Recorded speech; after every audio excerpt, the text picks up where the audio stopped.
With launch dates 20 years apart, the Boeing 747-8 is the update to the iconic 747-400.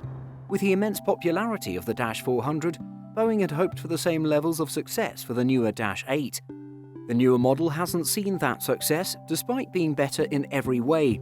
Let's look at the two models of 747 and the difference that 20 years of innovation can produce. At first glance, you might notice the more obvious differences between the two variants. The engines of the newer Dash 8 have engine cowlings with serrated edges, and where there was once a small winglet on the Dash 400, no winglet exists on the Dash 8. While the overall shape of the two 747s may look similar to one another, some dimensions have changed. The Dash 8 actually has a larger wingspan, longer fuselage, as well as an extended upper deck.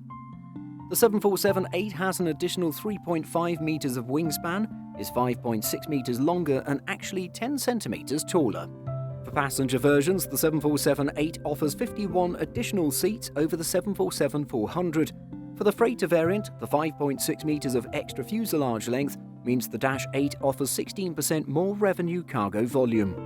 While the 747-400 has 3 engine options from General Electric, Pratt & Whitney or Rolls-Royce, the 747-8 exclusively uses the General Electric GEnx, which is the same engine used on the 787.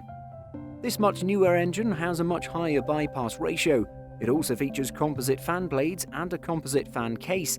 This means the Dash 8 is 16% more fuel efficient with a 30% smaller noise footprint. With advances in materials technology, engineering and manufacturing, the Dash 8 requires less maintenance than its predecessor.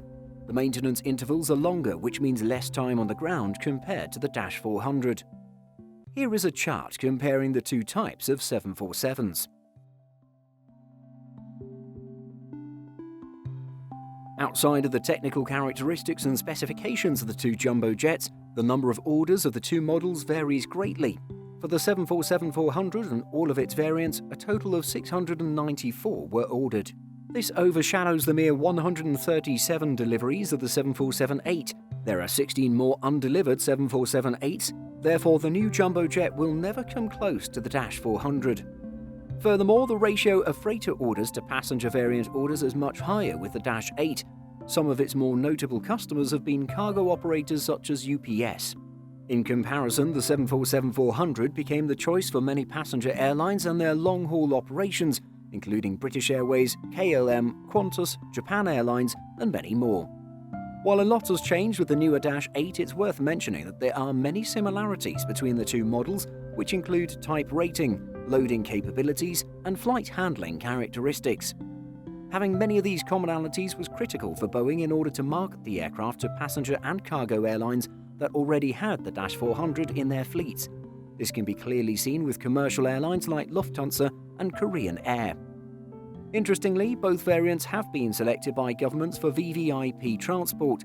The government of South Korea had used the 747-400 as its Code 1 presidential jet and will use the Dash 8 for the same purpose next year.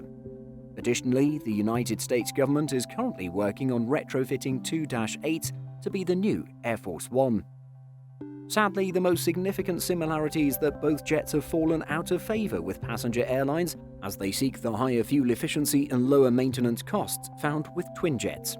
With recent events, airlines like KLM have said their final goodbyes to the 747-400 for passenger operations, and British Airways is in the process of phasing out its fleet as well. Earlier this month, we discovered that Boeing will end production of this iconic jet, truly marking the end of an era. What's your favourite thing about the 747? Let us know in the comments. If you like this video, please like and subscribe to the Simple Flying channel and be sure to click the notification bell.